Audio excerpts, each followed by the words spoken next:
Welcome to KP కలం ప్రస్థానం news. Visakha steel కార్మికులకు వెంటనే బకాయి జీతాలు చెల్లించాలి. ప్యాకేజీ నిధులు ప్లాంట్ నిర్వహణకు ఖర్చు చేయాలి. విశాఖ స్టీల్ కార్మికులకు వెంటనే బకాయి జీతాలు చెల్లించాలి. ప్యాకేజీ నిధులు ప్లాంట్ నిర్వహణకు ఖర్చు చేయాలి. విశాఖ స్టీల్ ప్లాంట్లో గత 5 నెలల నుంచి 3 నెలల జీతాలు పైగా చెల్లించకుండా కార్మికులతో పని చేయించడం దుర్మార్గం. గత సంవత్సరం బోనస్, ఇంటి అద్దె, లీవ్ జీతాలు చెల్లించలేదు. 2024 ఏప్రిల్ 1 నుంచి కరెంటు బిల్లు 16 రెట్లు ఒకేసారి యాజమాన్యం పెంచింది. ఆసుపత్రిలో డాక్టర్లు, మందులు లేవు.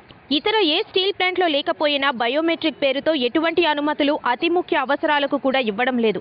పై హక్కులన్నీ ఇతర స్టీల్ ప్లాంట్లో ఉన్నాయి. కావాలని విశాఖ స్టీల్ ప్లాంట్లో కార్మికులు ప్రైవేటీకరణకు వ్యతిరేకంగా పోరాడుతున్నారన్న కక్షతో కేంద్రంలోని బీజేపీ ప్రభుత్వం వ్యవహరిస్తున్నది. ప్రతి నిర్ణయం కేంద్ర ప్రభుత్వం ఆధ్వర్యంలో స్టీల్ శాఖ నుంచి అమలు చేయిస్తున్నారు. కార్మికులు అశేషమైన త్యాగాలు చేస్తున్నారు. జీతాలు చెల్లించకపోయినా యూనిఫామ్తో సహా కనీసమైన సౌకర్యాలు పని ప్రదేశంలో లేవు. అయినా దేశంలోనే ఇతర స్టీల్ ప్లాంట్లన్నింటికంటే అధికంగా 110% ఉత్పత్తి సాధిస్తున్నాం. అనేక విభాగాల్లో 5,000 మంది కార్మికులు రిటైర్ అయినా వీరి స్థానంలో కొత్తగా భర్తీ చేయకపోవడంతో ఉన్న కార్మికులు ఎంతో ఒత్తిడితో పనిచేస్తున్నారు. ఈ ఉత్పత్తి సాధించే కార్మికులకు జీతాలు చెల్లించకుండా పని చేయాలనడం అత్యంత హేయం. 3 సంవత్సరాలు మీరు అమ్మాలని నిర్ణయించిన తర్వాత స్ట్రాటజిక్ సేల్ పెట్టిన తర్వాతే నష్టాలు వచ్చాయి. అంతకుముందు లాభాలు వచ్చాయి. 2020-21 సంవత్సరం కూడా మీరు జనవరి 27వ తేదీన ప్రకటించిన సంవత్సరం కూడా 948 కోట్లు లాభాలని, నికర లాభాలనేటువంటిది వచ్చాయి. తర్వాత మీరు నష్టాల్లోకి నెట్టారు. ఇంత ఉత్పత్తి చేసిన 110% ఈరోజు మేము ఉత్పత్తి తీసుకొచ్చిన ఈ సంవత్సరం నష్టాల్లోకి తీసుకొస్తారు. ఎందుకంటే ఈరోజు ముడి సరుకు, ముఖ్యంగా ముడి ఇనుప ఖనిజం ఖరీదు అనేటువంటిది సొంత గనులు ఉన్నటువంటి పబ్లిక్ సెక్టార్ స్టీల్ ప్లాంట్లకి కేవలం 600-700 రూపాయలకి ఒక టన్ను వస్తుంది. కానీ వైజాగ్ స్టీల్ ప్లాంట్ 6,300 రూపాయలు సగటున గత సంవత్సరం అంతా కూడా ముడి ఖనిజం కొనుక్కోవడం జరిగింది. సుమారుగా 8 రెట్ల నుంచి 10 రెట్లు అదనంగా కొనడం వల్ల ఆ భారం అనేటువంటిది తీవ్రంగా ఉంది. అందుకని వైజాగ్ స్టీల్ ప్లాంట్ నిజాయితీగా రక్షించండి, చిత్తశుద్ధిగా చేయండి. ఈరోజు కేటాయించినటువంటి స్కీము ప్యాకేజీలో కార్మికులకు జీతాలు ఇవ్వండి, ముందు ముడి సరుకులు వాడండి, ప్లాంట్ సమర్థవంతంగా నడిపించండి. దేశంలో నంబర్ 1గా నడుస్తుంది. కానీ కావాలనే కేంద్ర ప్రభుత్వం ఈరోజు సమర్థవంతంగా నడపాలనుకోవడం లేదు. దీన్ని బలహీనం చేసి, సిక్కు చేసి దీన్ని ప్రైవేటు వాళ్ళకి కట్టబెట్టాలనేటువంటి కుట్రతో వ్యవహరిస్తుంది. మీ కుట్రలు మారండి, ప్రజానీకంలోకి తీసుకెళ్తాం.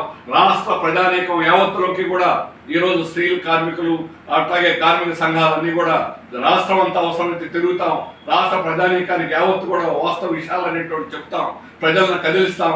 ఈ ప్రభుత్వం మోసం చేయడానికి, మోసకారితనానికి ఖచ్చితంగా అడ్డుకట్టేస్తాం. స్టీల్ ప్లాంట్ కాపాడుకుంటామని మేము ధైర్యంగా చెప్పగలం. గతంలో అనేక ప్రయత్నాలు చేశారు, మీరు అన్ని ప్రయత్నాల్లో ఓడిపోయారు.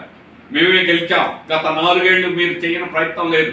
దీన్ని ప్రైవేట్ చేయాలని పోస్కోతో అగ్రిమెంటే చేశారు. 2020 నాటికి కోవిడ్ టైంలో అగ్రిమెంట్ చేశారు.